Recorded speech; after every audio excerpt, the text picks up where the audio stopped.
এইদিকে শিবলিঙ্গ এই যে দেখছেন এখানে, এটা এইভাবে বিভিন্ন রকম মন্দির রয়েছে। এরপর আপনাদেরকে দেখাবো, হ্যাঁ, এখানে যে পাহাড়ে যে পাথরগুলো, গ্রানাইট পাথর, ব্যাসল্ট শিলা, শক্ত শিলা, বিশেষ করে গ্রানাইট শিলাটা মূলত পাওয়া যাচ্ছে। তা দিয়ে নানা রকম কারুকার্য করা থালা, বাটি, বিভিন্ন দেবদেবীর মূর্তি পাওয়া যাচ্ছে। এই যে দেখতে পাচ্ছেন, আপনাদেরকে দেখাচ্ছি। হ্যাঁ, থালার উপরে নাম লেখানো যায়। এখানে কারিগররা আছে, সেই কারিগরদের দিয়ে তারা নামও লিখিয়ে দিচ্ছে। হ্যাঁ, যে নামে করতে চান সেই নাম আপনাকে করে দেওয়া হবে। এই যে গণেশের মূর্তি, বিশাল গণেশ মূর্তি, রাধাকৃষ্ণের মূর্তি, হ্যাঁ, থালা এই দেখতে পাচ্ছেন। এই যে নানা রকমের মূর্তি। এটা এখানকার শুশুনিয়া পাহাড়ের বিশেষত্ব, এটা অন্য কোথাও আপনি পাবেন না। এই জিনিসগুলো কিনতে হলে আপনাকে এখানেই আসতে হবে।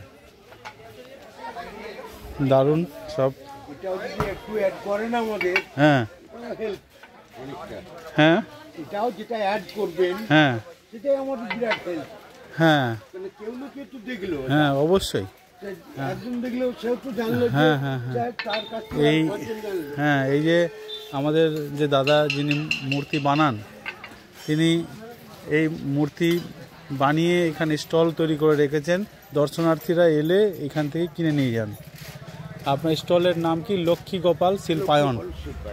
লক্ষ্মী গোপাল শিল্পায়ন। এই স্টলে আপনি আসবেন, দেবদেবীর মূর্তি ছাড়াও আপনি শিবলিঙ্গ পেয়ে যাবেন, গ্লাস, বাটি, থালা, পুজোর যে কোনো ধরনের উপকরণ, প্রদীপ, সব শিবলিঙ্গ পেয়ে যাবেন।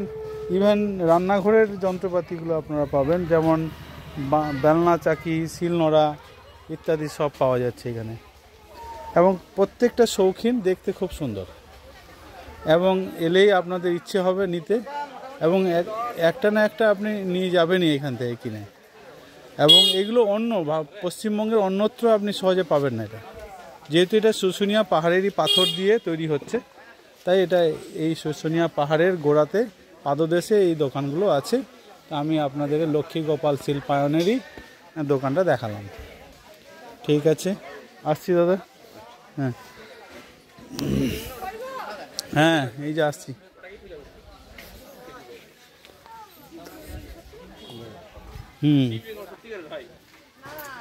তাহলে ঠিক আছে, আরও অন্য কোনো সামগ্রী থাকলে আপনাদেরকে দেখাবো পরবর্তী ভিডিওতে।